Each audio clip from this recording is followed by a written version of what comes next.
हमारे YouTube channel पर आप सभी का स्वागत है।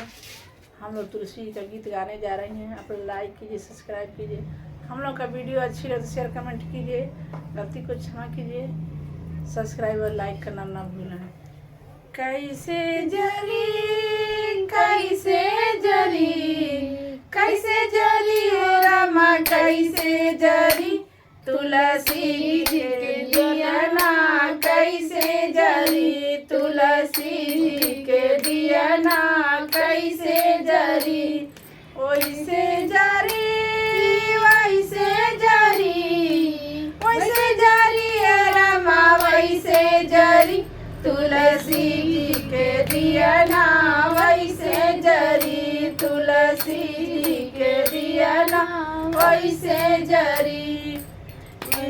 वैसे जरी वैसे जरी वैसे जरी हो रामा वैसे जरी तुलसी जी के दिया ना वैसे जरी तुलसी जी के दिया ना वैसे जरी तुलसी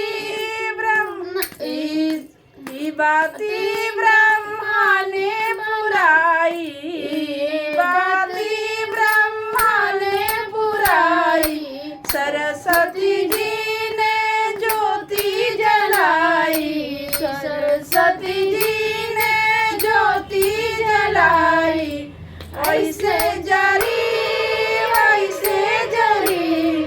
वैसे जरी हो रामा वैसे जरी तुलसी जी के दिया ना वैसे जरी तुलसी जी के दिया ना वैसे जरी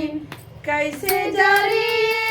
कैसे जरी कैसे जरी हो रामा कैसे जरी तुलसी जी के दिया ना कैसे जरी तुलसी जी के दिया ना कैसे जरी एक बाती विष्णु ने पुराई ये बाती विष्णु ने पुराई लक्ष्मी जी ने ज्योति जलाई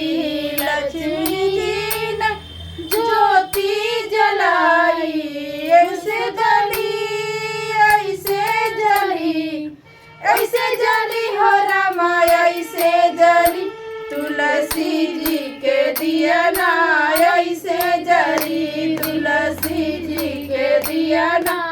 ऐसे जरी कैसे जरी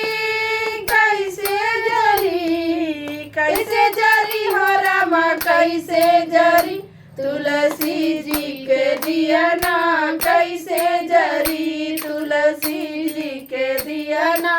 कैसे जरी भोले जी ने बाती पुराई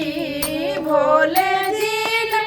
बाती पुराई गौरा मैया ने ज्योति जलाई गौरा मैया ने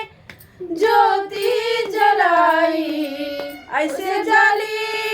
ऐसे जली ऐसे जली हो रामा ऐसे जली तुलसी जी के दिया ना ऐसे जरी तुलसी जी के दिया ना ऐसे जरी तुलसी जी के दिया ना ऐसे जरी कैसे जरी कैसे जरी कैसे जरी हो रामा कैसे जरी तुलसी जी के दिया ना कैसे जरी तुलसी जी के दिया ना कैसे जरी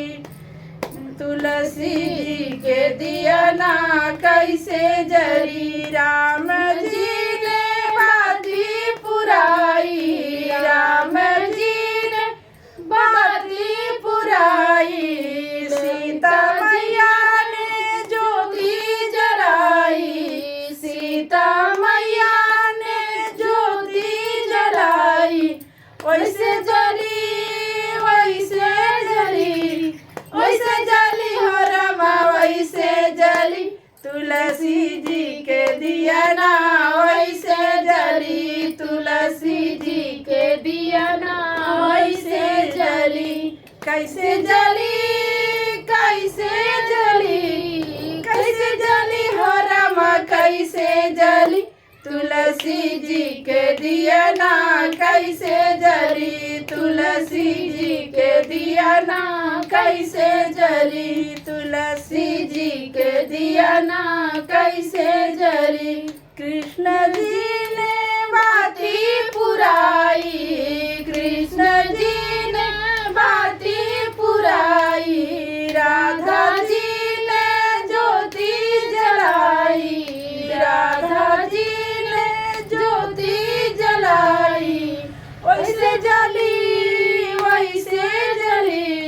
वैसे जली हो रामा वैसे जली तुलसी जी के दिया ना वैसे जली तुलसी जी के दिया ना वैसे जली कैसे जली कैसे जली कैसे जली हो रामा कैसे जली तुलसी जी के दिया ना कैसे जली तुलसी जी के दिया ना कैसे जली।